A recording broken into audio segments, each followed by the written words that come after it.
Yo guys, Gluten-Free EDC here. I'm Brian, your gluten-sensitive representative. I've got an unboxing of a fixed blade by way of Alex Garcia over at Garcia Bladeworks. We're gonna dive right on in, as usual. Got the awesome box opening knife, the Petit, designed by Philippe Georget. This knife is made by Boker. It's in D2. It's an awesome little knife. Off screen there. Let's dive on in. Thank you as always to Ev for this awesome knife. I love this thing. We'll close that up. Ooh.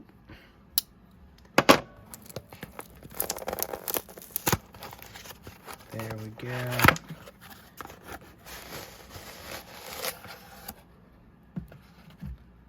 Garcia Bladeworks. Just throw that garbage. Alrighty. So it's the usual box, usual affair. Dive on in. Oh, got a cool Kidex sheet, dude. Nifty. Already looks beautiful. I love this micarta handle. So it looks to be some sort of linen micarta. So as usual, you get the sticker. You get this sweet like credit card material card. It's got Alex Garcia Bladeworks. It's got his Gmail. It's got his Instagram handle. Check this dude out on Instagram. He's killing it. Such cool fixed blades. So many unique models and designs, and they're just perfect for EDC or whatever you're going to use them for. So we see he also includes a COA. This one, you see, this is the Rike model. Yep, natural linen micarta. I know my micarta.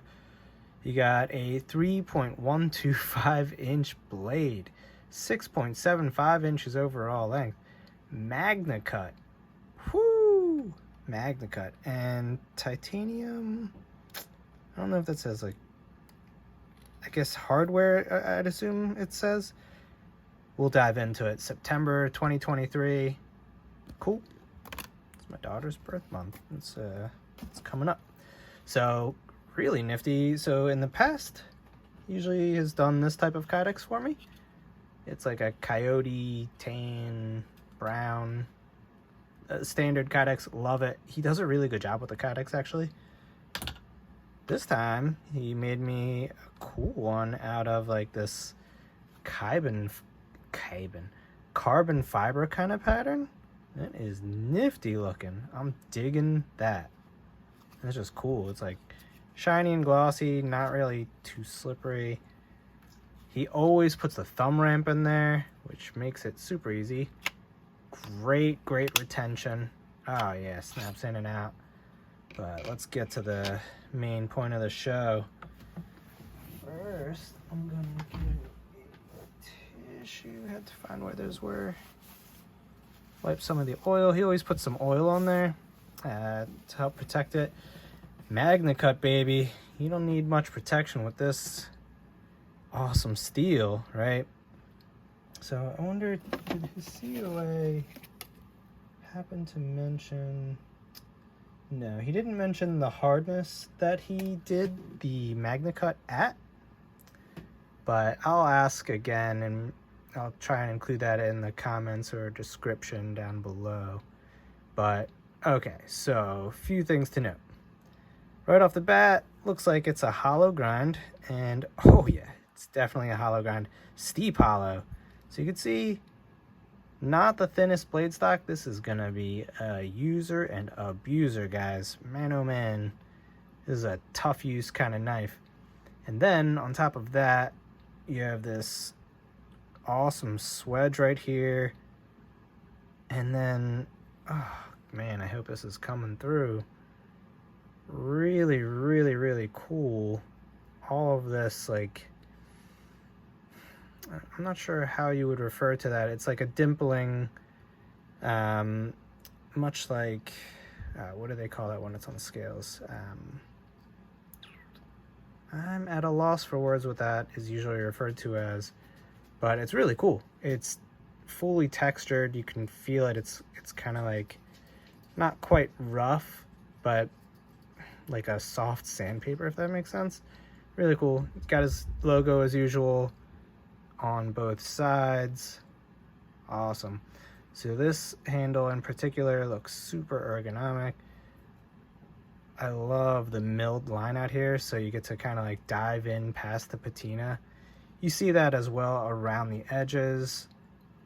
So titanium hardware, I gotta assume he was referring to that right here, the screws on either end, and then maybe even the barrel here, but where the lanyard is kicking out of. He always includes a lanyard with a bead that is utilizing the material from the scale material, so I think it's always just a cool touch that he does that. Back to this wild blade. So you can see there's the plunge grind. It ends right about, yeah, you can see right there where that shadow ends, right? Let's use this awesome, right about there it ends at the tip of the knife. And you have this wildly thin hollow grind, dude. Whew. And you can even see here, right, like it does thin out substantially. It gets very thin. I have a feeling that this is going to be a really good slicer because of the hollow grind. It gives it enough room to really move up. Awesome. He's got a machine satin going on. I really am digging that, so it'll help hide scratches a bit more. Really nice finish. It's killing me that I don't know what that finish is called. Can't for the life of me remember. But yeah, I think really cool looking knife. Let's see how it feels in hand. Yeah, the dude just gets ergos. It like doesn't matter what knife he makes anymore. It's so good. Like every knife feels fantastic in hand. Locks you in. So he's got some indexing points, right? He's got these two ergonomic lines right here. He's got the straight angle, and then it moves down, slopes ever so slightly. That helps fill the palm and transition for your thumb. Really cool. Flat top. Looks like a hand satin finish. Maybe machine satin. And then he always puts these right here, which it's like a hallmark for him. I think that's always cool. So perfect for pinch grip. I actually like doing like a pinch grip with my middle finger and thumb. Index finger lays on the top, and then you can dive on in, and it's perfect because this tip is positioned down enough that you can really get a great utility cut out of that. I think there is a bit of a curve from here to here, so this makes me think this is more of a sheep's footy type blade, Warncliffe-y if you want, but really cool. I like that. And I'm not sure if you noticed, but when we looked here, there is green, right? So I believe it is a green micarta liner. So he's got the liner, and it really blends nicely. I'm trying to see if that can come through. Really blends nicely. I think that's a nice little touch. Gives it a little more pizzazz, let's say. Yeah, I like that though. Really cool. So overall, I think the blade tip gets pretty thin. You're not going to want to do too much with it. It is Magna Cut, so it's a hard steel, but I wouldn't pry with this one necessarily. Not that you should be prying with your knives. Otherwise, yeah, I think this is going to be a star, man. The fact that it's in Magna Cut. I love how it's got that flat that's in that cool texture. And then the hollow grind. Pooh. So let's get some of his other work on here. I've been trying to do this each step of the way. So it all started with the arc for me. Beautiful, beautiful knife. That's a 3.25 inch blade. Then you have the Tiercel. Again, a 3.25 inch blade. Little different in blade shape and handle. Both of them an ergonomic dream to hold. Fantastic carry. And you can see this one is a bit smaller at about, well, at 3.125 inches, as he noted on the COA. And yeah, different steels on all of them. This one I believe is 52-100 if I recall. This one is CPM 154, probably one of my favorite steels.